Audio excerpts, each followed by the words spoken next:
Hoy lunes 8 de septiembre se cumplen los primeros 100 días del gobierno del presidente Salvador Sánchez Serén y de eso hablamos en República.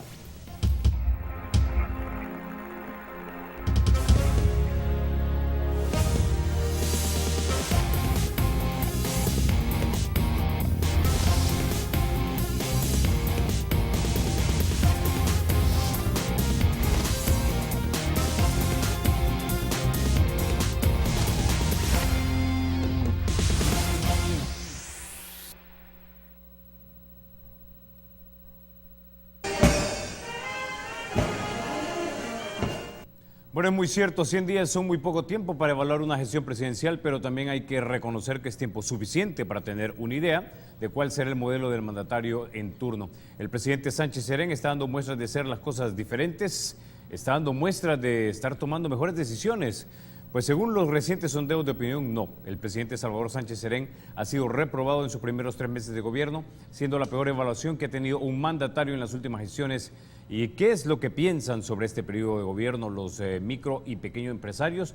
Pues lo sabremos en la próxima hora. Ya están con nosotros en el estudio en República Víctor Rodríguez. Él es miembro de la Asociación de Comerciantes. También nos acompaña Guillermo Guidos, él es de la Unión de MIPYMES. Buenos días, caballeros. Muy buenos días, un saludo especial a los micro y pequeños empresarios salvadoreños. Pues nosotros somos la voz de los micro y los pequeños empresarios. Bueno, para los micro y pequeños empresarios dice este gobierno querer gobernar. ¿Es cierto esto? Nosotros estamos esperando que realmente se pueda distinguir entre lo que es micro, pequeña, mediana y gran empresa.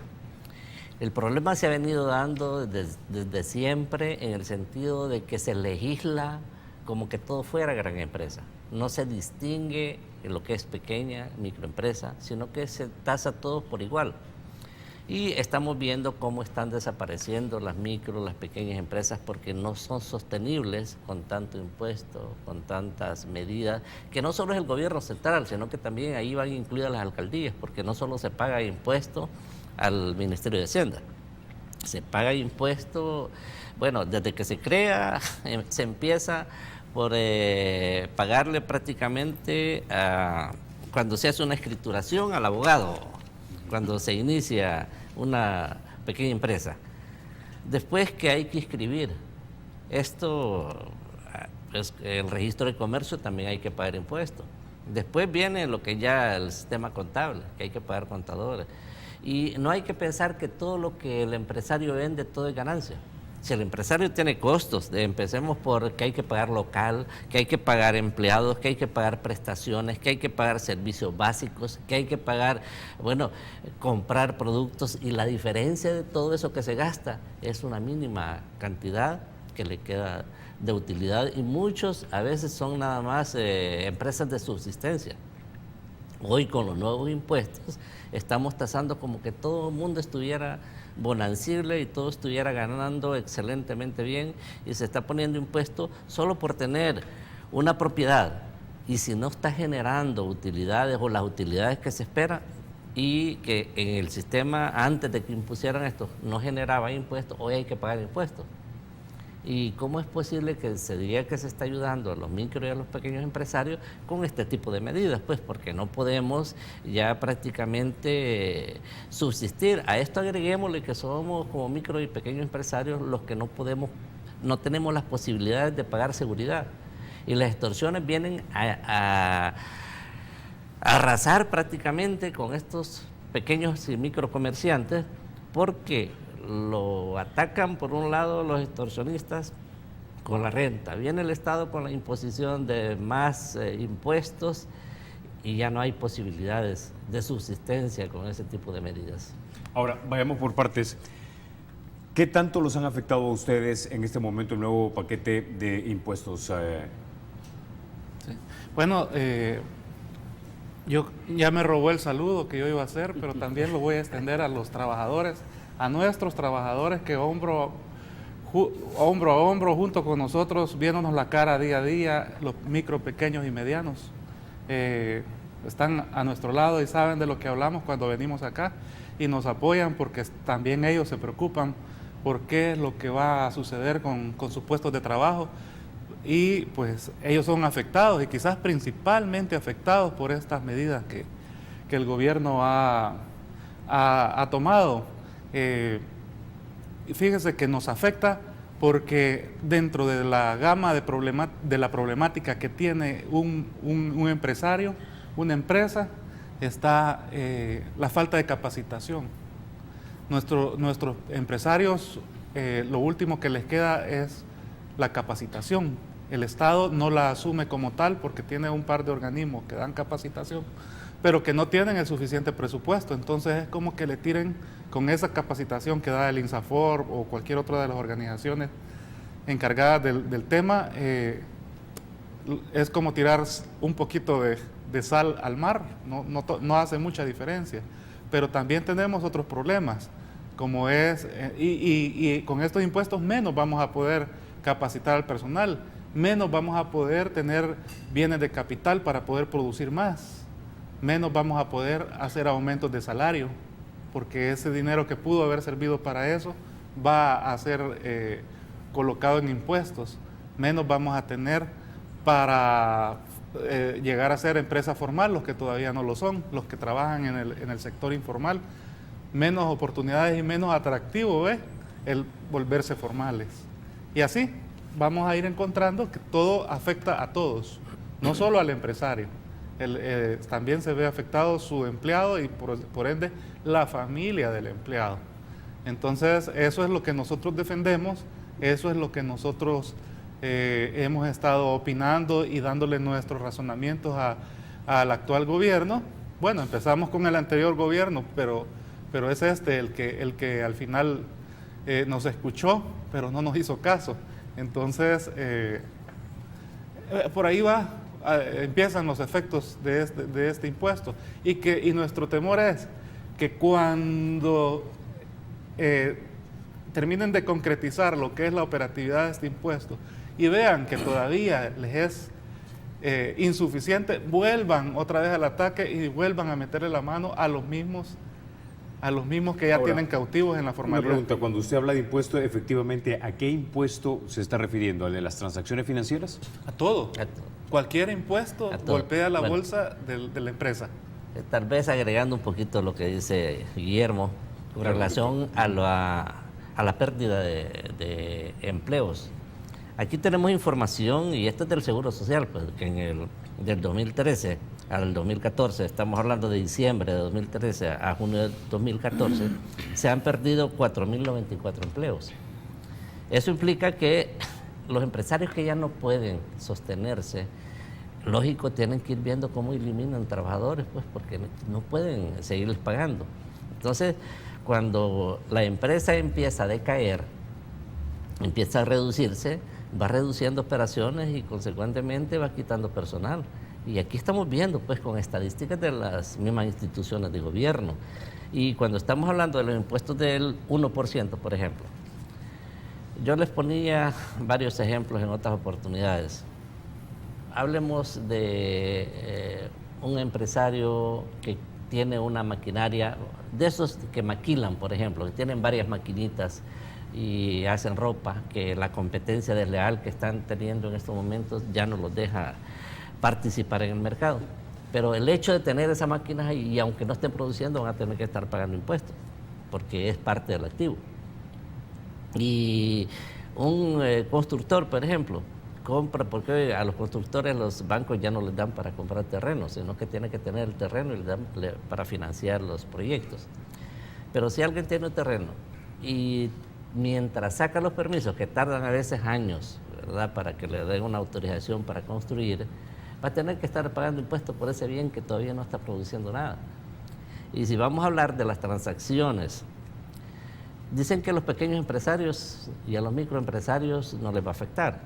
Pero si los microempresarios no son aquellos que venden sorbete, no son los que andan con el canasto en la calle, no son los que andan vendiendo minutas, esos no son los microempresarios. Microempresarios estamos hablando inclusive de aquellos comerciantes que están a los alrededores de los mercados, que hay muchos, ustedes que han pasado por ahí han visto que hay unas tiendas donde tienen 3, 4 empleados. Eso es un microempresario. Pero este microempresario es mayorista. Esto vende productos de la canasta básica al por mayor. Y cuando estamos hablando de eso, quiere decir que él para vender por arrobas, para que allá la tiendita vaya a vender por libra su producto, él compra quintales. Y estamos hablando que va a hacer una compra, por decir algo, de 2 quintales de arroz, no compra 2 quintales, compra 10 quintales de arroz, 10 de azúcar, 10 de frijoles, 10 de maíz, 10 de harina, y bueno, todo eso. Hacen compras a veces de 30, 40 mil dólares, que el margen de utilidades en esos productos no es grande. Y eso ya va a generar pagar impuestos. ¿Y qué va a suceder? Que ese impuesto se lo va a tener que cargar al producto. ¿Y quién lo va a pagar? Lo va a pagar el pueblo. Entonces, ¿quién se va a ver afectado? Siempre el pueblo. Ahora, ¿tienen ustedes un análisis de parte de sus agremiados que digan, mira, esto nos va a subir los costos en tanto, disminuye la rentabilidad en tanto?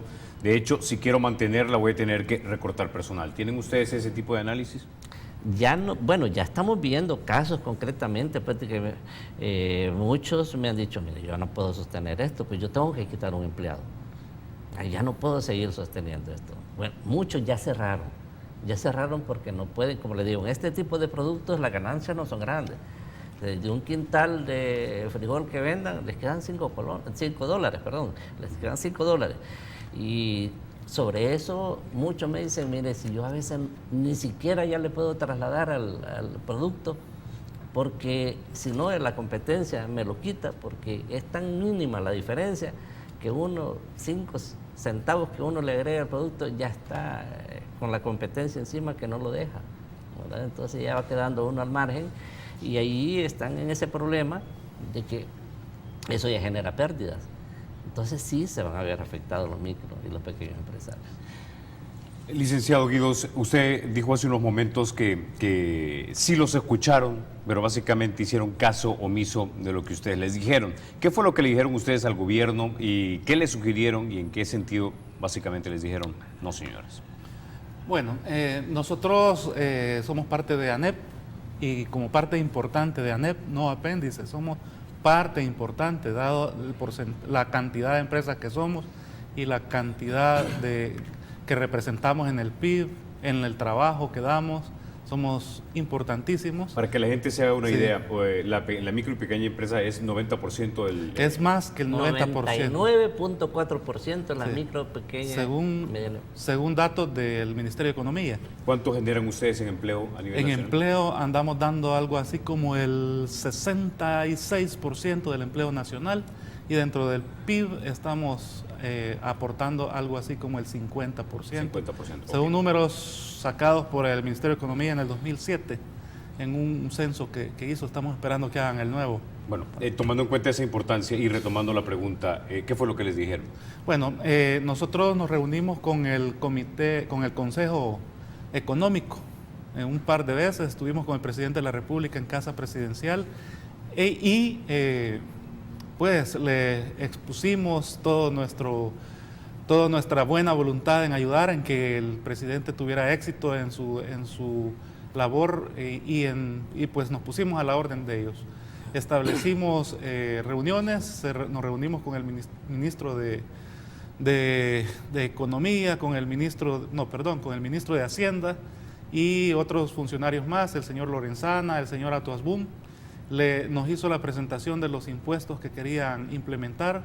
Nosotros en ese mismo momento le hicimos la presentación de nuestra opinión y las alternativas que nosotros podríamos ofrecer. Establecimos una mesa técnica que se reunió 1 o 2 veces lo más y hasta ahí llegó silencio total. Ya el señor Atuasbum por el tema no se reunió con nosotros.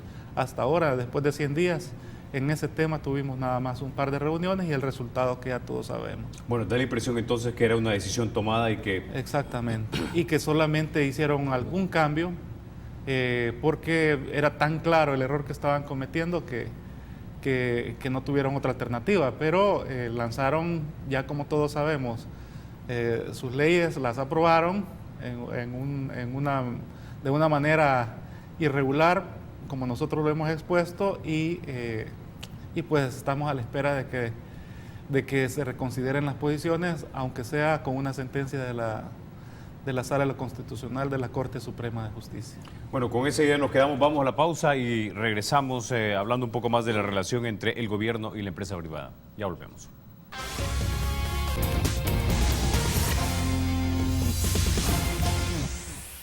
Bueno, continuamos hablando de este tema. Licenciado Guidos, la relación que ha mantenido el gobierno en estos primeros 100 días, ¿va acorde realmente con a su juicio, con el discurso que el presidente Sánchez Serén dio en la toma de posesión? Fíjese que es una cosa que la hemos analizado y hemos pensado mucho en qué camino debe tomar la empresa privada y qué camino debe tomar los micro, pequeños y medianos empresarios con respecto a la actitud de nuestros gobernantes. La verdad que es una cuestión que no se entiende del todo bien y quizás uno malinterpreta lo que está sucediendo. En estos 100 días tuvimos quizás unos 15, 30 días de amor y paz, de buenas declaraciones, de cosas que nos daban a todos los salvadoreños esperanza, a pesar de que muchos también éramos escépticos y decíamos, esto solo es un baile, un vals del inicio de lo que pudiera ser un matrimonio, pero al final ese matrimonio se va a divorciar. Nosotros, después de esos 30 días y que empezamos a ver que ya la mesa de negociaciones se iba perdiendo su calor, su fuerza, y que esa mesa, que no era de negociaciones, de diálogo, no llevaba a diálogos y a compromisos, pues dijimos, sigamos observando qué es lo que sucede. Pero aún así le reiteramos a nuestro gobierno la disposición de seguir en esa mesa, de seguir dialogando, pero queremos un poco más de compromisos. Sabemos que ellos tienen una agenda y que quieren cumplirla a toda costa, pero no todas las agendas deben de ser políticas, deben de ser agendas de construcción de país. Y este país no se va a construir solo con albañiles, necesitan el cemento, necesitan el ladrillo, y eso somos nosotros. Nosotros tenemos mucho que aportar y hemos aportado y seguimos aportando a este país.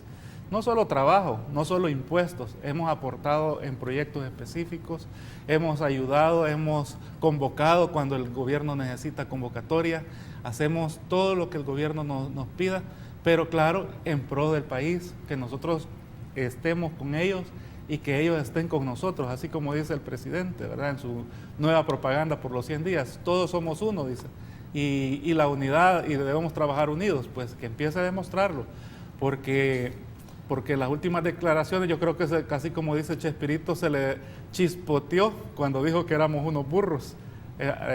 Y yo le puedo decir que bueno, si seremos burros no será por orejones o por tontos, ¿verdad? Será por trabajadores, como dijo ya otro de los representantes de la empresa privada. Entonces, yo creo que él se le chispoteó, pero que al final no quiso decir eso, pero se vio mal, ¿verdad? Entonces, aún así, nosotros no nos vamos a centrar en las cosas negativas, vamos a tratar de seguir frente a ellos, no solo reprobando lo que no nos parece, y reprobar tampoco es malo. Debo de decirle a los televidentes que cuando uno acepta un cargo público, es un servidor de la población. La empresa privada es parte importante de la población y como jefes de los servidores públicos podemos decir que estamos de acuerdo o podemos decir que no estamos de acuerdo.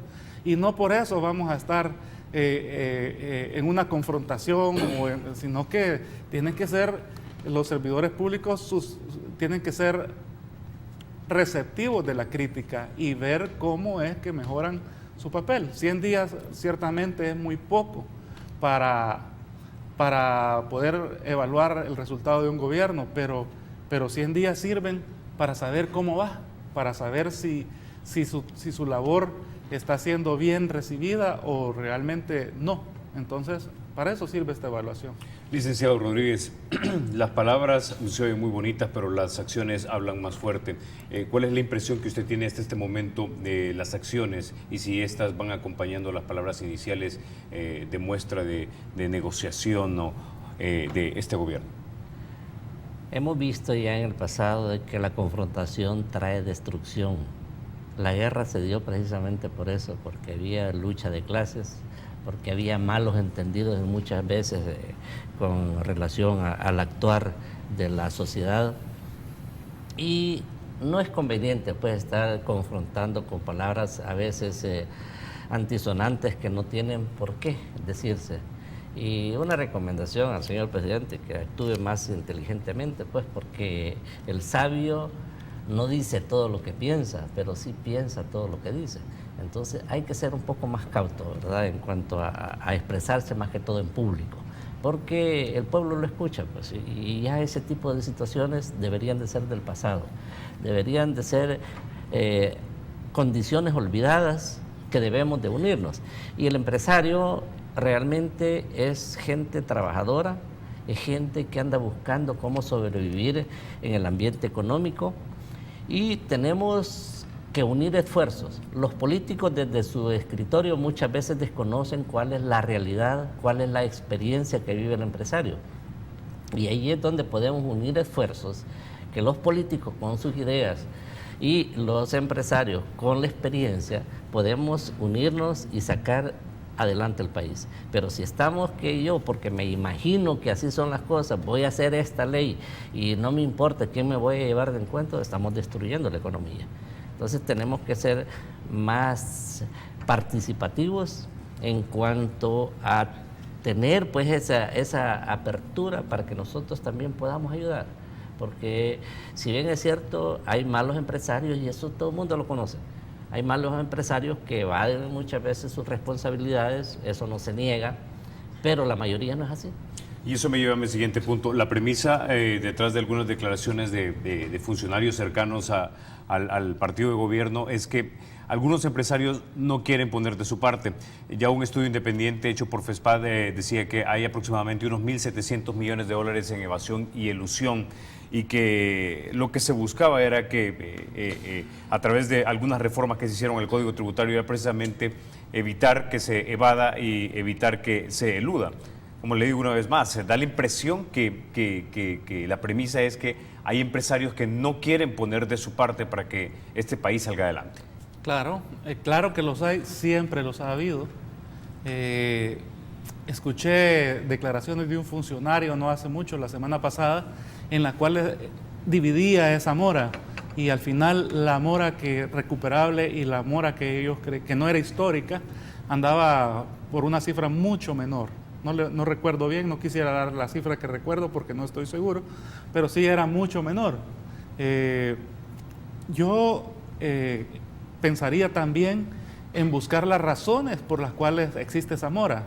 Muchas veces será porque no la quisieron pagar y fueron irresponsables.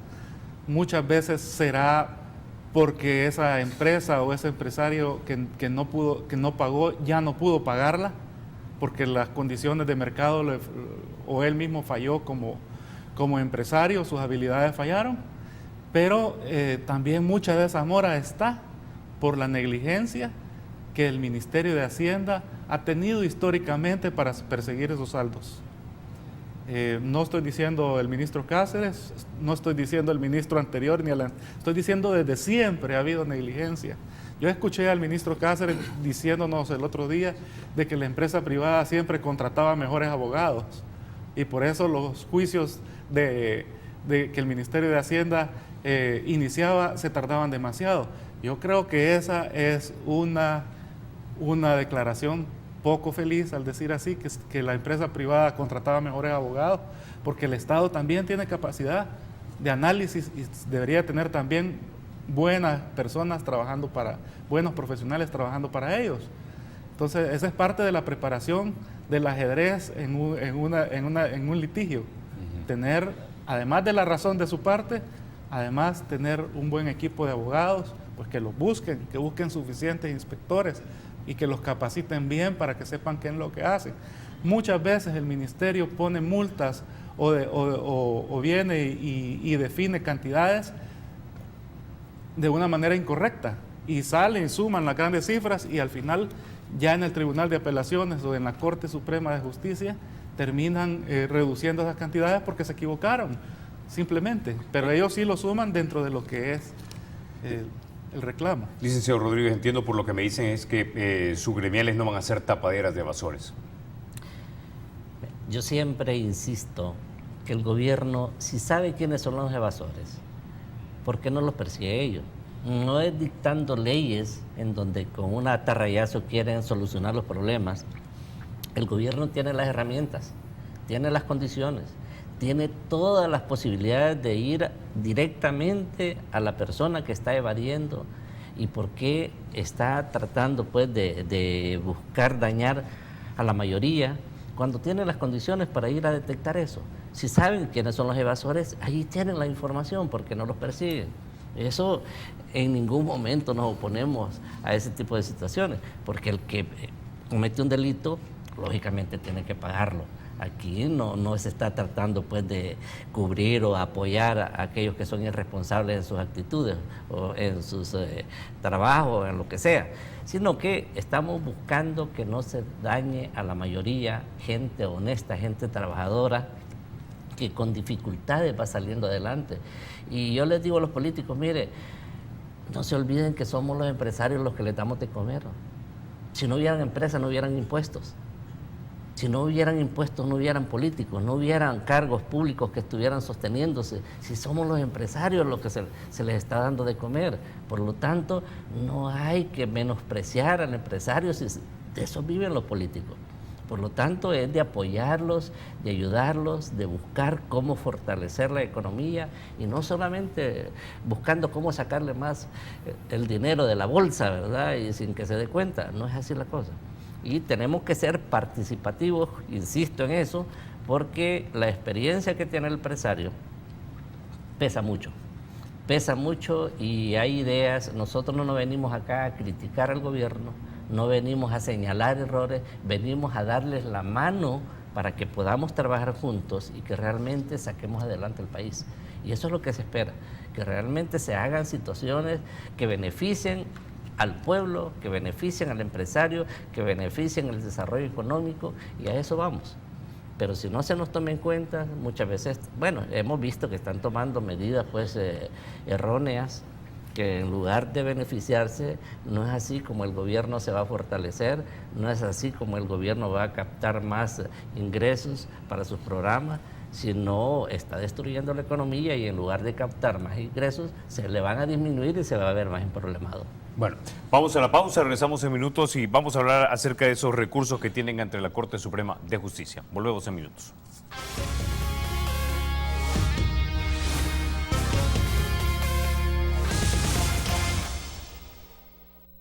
Bueno, don Víctor, sabemos que tienen ustedes en este momento un recurso ante la Corte Suprema de Justicia contra este paquete tributario. ¿Puedes hablarnos un poco acerca de la fundamentación del recurso? Y segundo, ¿cómo va en este momento? Bien, el recurso tiene varias inconstitucionalidades, pero la principal por la cual se interpuso fue la forma errónea en que fue aprobado. O sea, fue una forma antidemocrática.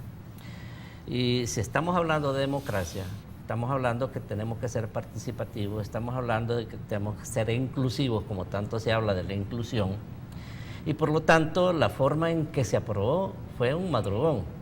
Lo presentaron a las 11:40 de la noche. Hasta el siguiente día se aprobó ya en la madrugada del 1 de agosto y nadie lo conocía.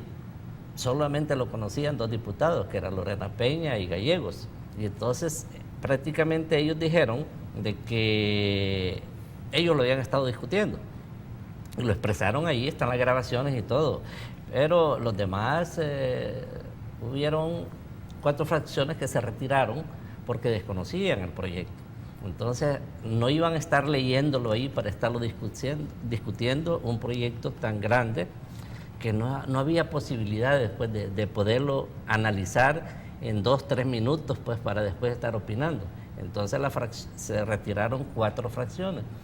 Y entonces las 2 fracciones que tenían mayoría numérica de diputados fueron los que lo aprobaron.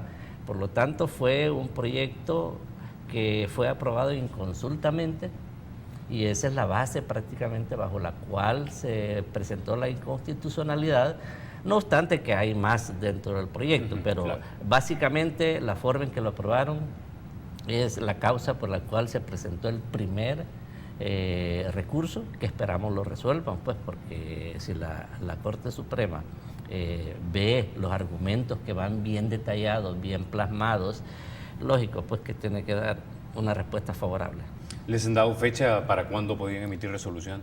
Pues realmente no, estamos esperando que sí sea un poco más dinámica la Corte Suprema pues en cuanto a esto, porque sí urge y hay que ver pues qué otras medidas hay que tomar al respecto. ¿Qué tan pronto quisieran ustedes? Sé que no podemos o no pueden ustedes mandar a la Corte Suprema o a la Sala de lo Constitucional a que emite una resolución, ellos tienen sus tiempos, pero en tiempos empresariales para que estos impuestos a su juicio hicieran el menor daño posible, ¿cuánto tiempo esperarían ustedes para que esta resolución fuera emitida? Bueno, si es favorable, ojalá que sea lo más pronto posible. Acuérdese que el impuesto al que todo el mundo llama del 1%, que es aquel impuesto que se calculará sobre los activos netos de la empresa, tendrá que pagarse antes de, junto con la declaración de impuestos sobre la renta. Entonces, nosotros quisiéramos que antes de esas fechas, antes de que se cierre este ejercicio, ya tuviéramos una sentencia y por supuesto la quisiéramos favorable. Y el otro pues también lo antes posible porque ya se está pagando. Ya los bancos ya de alguna manera, patojos o como sea, están tratando de cumplir con la ley. Y nosotros los empresarios pues ni modo, también estamos cumpliendo con la ley porque es ley. Nosotros tenemos fe en que el recurso que presentó la Sociedad de Comerciantes Industriales Salvadoreños, representada aquí por Víctor, cuaje en cuanto a nuestras pretensiones, nuestros intereses y sean primero suspendidos los efectos de la ley y luego declarados inconstitucional. ¿Por qué? Voy a ampliar lo que dijo Víctor hace un momento. La Constitución dice que los proyectos de ley deben de ser presentados por una iniciativa de ley con fuerza de ley y además tienen que ser discutidos y aprobados, discutidos suficientemente. Y en este caso, como quedó claro en las grabaciones y en las transcripciones que hemos recibido de la misma Asamblea Legislativa de cuando se aprobó eso, los mismos fracciones dijeron no conocemos el proyecto. Obviamente no las discutieron. Entonces, si no las conocieron, no cumplieron con lo que la Constitución dice. Ahora, el discurso del partido de gobierno y del gobierno es que estas reformas fueron ampliamente discutidas. Intuyo yo que tal vez no se discutieron dentro de la Asamblea Legislativa, sí, sino que se discutieron en las mesas a las cuales ustedes fueron invitados. La palabra amplio o ampliamente es una palabra gris. Para usted puede ser ampliamente discutido, para mí no, para mí faltaba. Es decir, esas son palabras muy políticas y entonces al final lo que vale es lo que se hizo en la Asamblea Legislativa. La empresa privada efectivamente conoció y propuso los cambios o propuso que no se llevaran a cabo. No fuimos escuchados al final porque fuimos oídos pero no escuchados. Nuestros razonamientos fueron desechados por las necesidades propias que el gobierno tiene. Es más, le pedimos al gobierno que antes de seguir poniendo más impuestos, le cobrara a todos los que no pagan, a los del sector informal, le buscara alternativas para que entraran a pagar los impuestos que les correspondían. Y le pedimos además que tomara las medidas necesarias para el ahorro del Estado. ¿Quién en este país no sabe que hay mucho dinero que se está despilfarrando? Vamos a hablar de eso también, del desperdicio que hay de repente en el Estado, pero yo quisiera preguntarles algo. Como pequeños y medianos empresarios, ¿a cuánto asciende más o menos la cantidad de comercio informal y cuánto eso representa en términos de impuestos o de potenciales impuestos que podrían entrar al Estado? Fíjese que estamos hablando de que hay cifras que todavía no son acordes, pero se habla... La más conservadora que yo he escuchado es de que el 50% del empresariado salvadoreño es informal, está en el sector informal. Y si nosotros aportamos el 50% del PIB, los pequeños empresarios, imagínense cuánto dinero no puede ser lo que esté perdiéndose. Entonces, claro, es más fácil irle a cobrar impuestos a los que ya son formales, irle a cobrar impuestos, como dice alguien por ahí, a las fieras que ya están en el zoológico, ¿verdad? Irse de cacería, a dar a los mismos que ir a la selva. Entonces, es grande lo que se está perdiendo en impuestos en el sector informal. Ahora, lo más delicado de esto es de que los que están formales, muchos micro y pequeños empresarios que están formales, con tanta situación que se está dando de impuestos, de rentas, de maras y todo eso, se están yendo ya a la informalidad. Entonces el gobierno, en lugar, como le decía antes, en lugar de captar más ingresos, lo que está haciendo es disminuyendo los ingresos con este tipo de medidas, porque aquel que se va a la informalidad ya no puede pagar. Entonces cambia de rubro y busca pues cómo subsistir en otro ambiente, pero ya informalmente. Ahora, uno de los argumentos del gobierno dicen es que este nuevo impuesto a las transacciones financieras va de alguna manera a ayudar a formalizar, porque todos tienen que utilizar el sistema bancario, es la presunción que hay detrás de esto, y que por lo tanto se van a hacer obvios y evidentes, y eso va a forzarlos a que de alguna manera se formalicen. Bueno, ya le mencioné un caso, pues, de que estos micro y pequeños empresarios no tienen grandes ganancias. Aunque tienen necesidad de invertir muchas veces cantidades grandes de dinero, pero la cantidad que les queda, el margen de utilidad que les quedan, no es una gran diferencia. Por lo tanto, el hecho que esté haciendo transacciones, sí lo van a pagar, puede ser que lo obliguen a pagar más impuestos, aunque esté informalmente. Pero, ¿quién va a pagar? Siempre va a ser el pueblo. O sea, todo lo que se le cargue al empresario que no tiene grandes utilidades, tiene que trasladarlo. Si el grande lo traslada al costo del producto, con mucha mayor razón el pequeño lo tiene que hacer.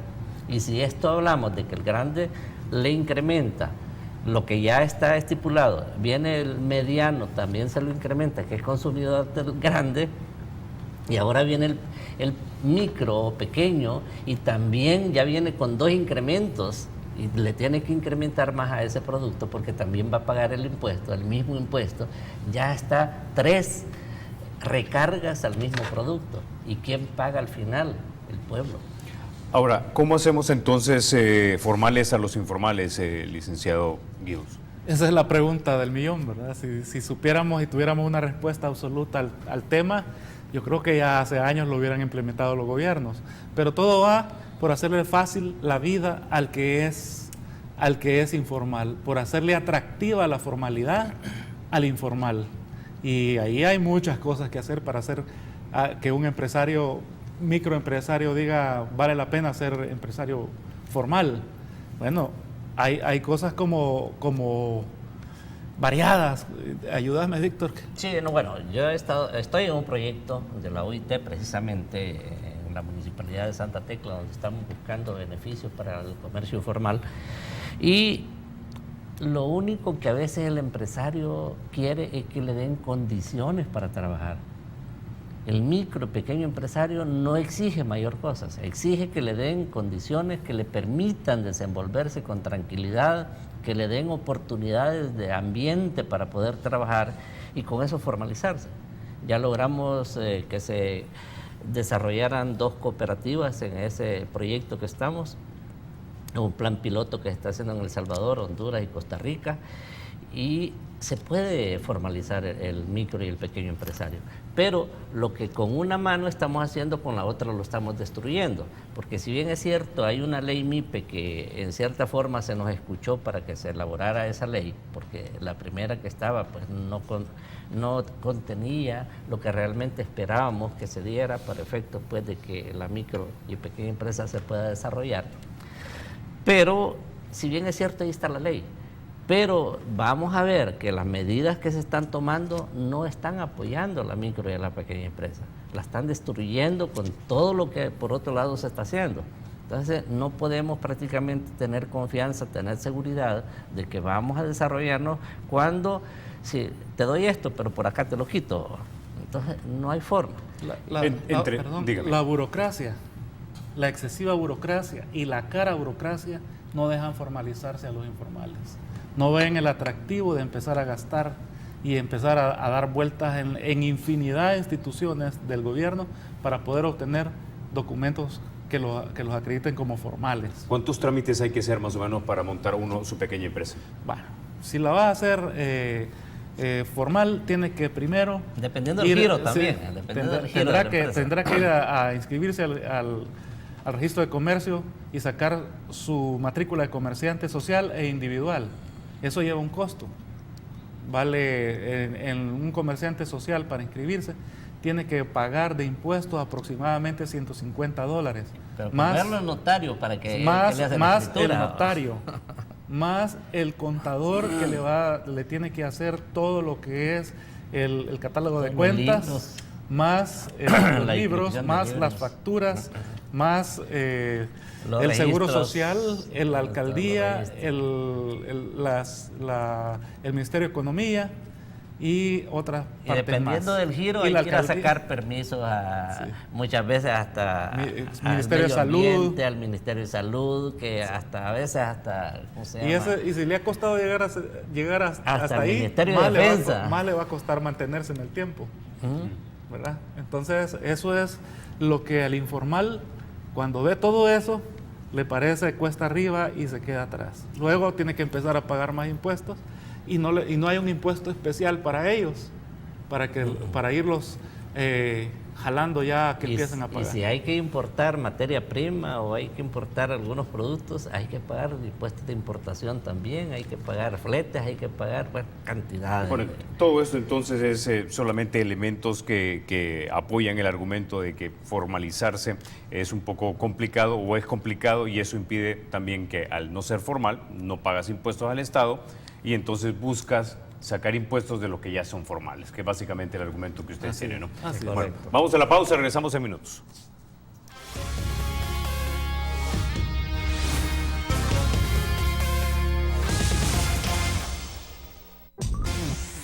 Licenciado Rodríguez, cuando ustedes estaban reunidos con el gobierno, imagino que hicieron sugerencias en torno al uso que ellos dan al dinero, de tal manera que eso que estaban ya recaudando en impuestos les abundara más para los proyectos sociales y para el funcionamiento, porque de repente puede ser que haya desperdicio dentro del Estado.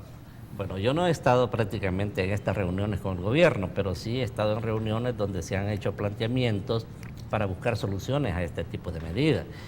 Y estamos hablando que el gobierno tiene una cantidad de gastos innecesarios.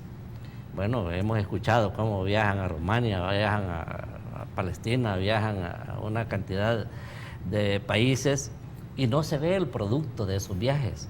El problema es que el político viaja y el pueblo no conoce a qué van. Y esos tienen costos no solamente de boleto aéreo, no solamente de hotel, sino que llevan gastos de representación o viáticos sumamente elevados. Estamos hablando de que en eso se invierten millones al año y eso no se ha tomado en consideración. Por otro lado, también hemos visto que inclusive en los países desarrollados como en Europa han tomado medidas drásticas para reducirse los salarios que los funcionarios tienen. Y aquí estamos a la inversa. No tenemos pistos, pero ellos se siguen incrementando salarios o prestaciones. ¿Y cómo es posible? Pues de que podamos funcionar bajo esas condiciones. Saben que no hay dinero o que el dinero que hay es insuficiente para poder desarrollar todos los programas que tienen, pero nos seguimos recetando, ¿verdad? Que estoy en el gobierno y aquí yo mando y puedo adjudicarme lo que yo quiera, y no es de esa forma que vamos a poder desarrollarlo. Entonces, de esa manera, no hay forma de que el gobierno pueda funcionar si ellos mismos están recetando onerosos salarios, buenas prestaciones, y bueno, si hemos visto que aquí hace unos cuantos años atrás, por ejemplo, el diputado suplente no tenía ningún salario, solo cuando sustituía al propietario. Ahora no, ahora ya tiene salario de 2,000 y pico, ¿verdad?, mensual, el suplente por no hacer nada. Entonces, ¿cómo podemos tener así, pues, austeridad si estamos recetándonos cada día más o agarrando lo que el pueblo les da y ni queremos decir cómo se gasta, pues, sino que simplemente lo agarramos, se gastó y ya no hay plata para seguir operando? Entonces, de esa forma no vamos a sacar adelante el país. Licenciado Guidos, hablemos de otro tema también que es importantísimo y es la seguridad. ¿Cuánto le cuesta a sus agremiados protegerse de pandillas y de delincuencia común? Millones, nos cuesta millones de millones. Y el golpe es más fuerte para el más pequeño. ¿Por qué? Porque el pequeño maneja cantidades pequeñas y pagar a un vigilante que le cueste $400, $500 por un turno mensuales golpea. La gran empresa puede pagar 20, 30, 40 vigilantes, puede pagar sistemas electrónicos de seguridad, puede pagar Razor, puede pagar cualquier cosa, guardaespaldas. Nosotros los pequeños no. No podemos pagarlo, y cuando pagamos algo, aunque sea un solo vigilante, nos afecta bastante. Y no solo a nosotros, a nuestros trabajadores. A veces salimos de zonas de verdadero influencia delincuencial, o trabajamos en esas zonas, y es un acto heroico pasar y subirse al bus y llegar a trabajar. El empresario, el microempresario, quita el candado de su negocio mirando para todos lados porque ya de repente le caen encima.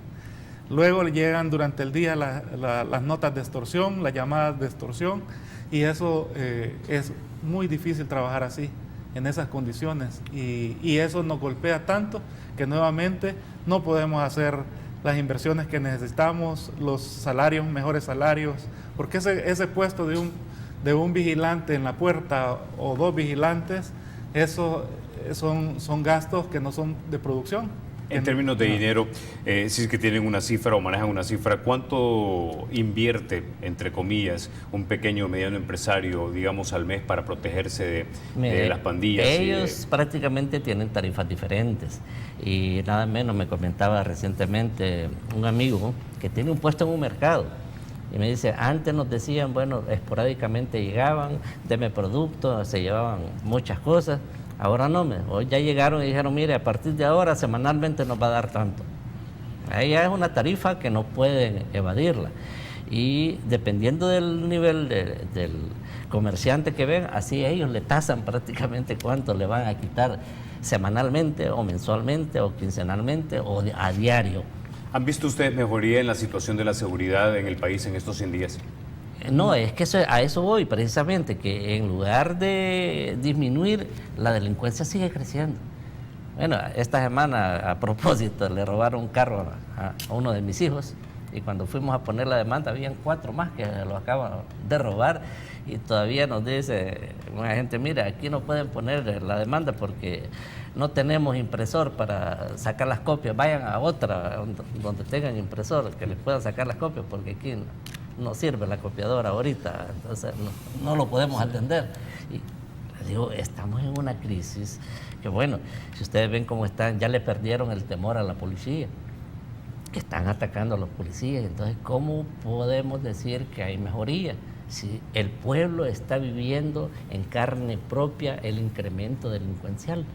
No es posible que digamos que está mejorando. Licenciado Igostino, tengo menos de 1 minuto 30, pero quisiera darle la última palabra, la última reflexión. Bueno, el mensaje es a que no perdamos la esperanza, creamos en que podemos llegar como salvadoreños a un acuerdo nacional en el cual todas las fuerzas vivas e influyentes de este país podamos encontrar las alternativas que nos saquen adelante, con un diálogo que sea con manos vacías. Eso decía Monseñor Romero, que muchos nos quieren hacer creer que Monseñor Romero hablaba solo para la izquierda y a favor de la izquierda. La verdad es que Monseñor Romero hablaba para todos los salvadoreños, y todos los salvadoreños podemos hacer uso y podemos hacer propias las palabras de él. Él decía, vayan al diálogo, pero con las manos vacías para que salgan con las manos llenas. Cuando van con las manos llenas, regresan sin nada, sin acuerdos. Entonces, ese es el diálogo que los salvadoreños debemos buscar, despojarnos de todo ese montón de cuestiones políticas, ideológicas, para poder encontrar las soluciones que nos hagan un pueblo próspero y feliz. Bueno, muchísimas gracias, caballeros, por haber venido esta mañana a República. A ustedes, amigos, los invito a que mañana a las 6:30 nos sintonicen nuevamente. Vamos a estar analizando los 100 días del presidente Sánchez Serén. Mañana vamos a hablar del tema de seguridad, y el miércoles tenemos a uno de los principales funcionarios de este gobierno. Recuerden, porque la República es de todos, hay que cuidarla.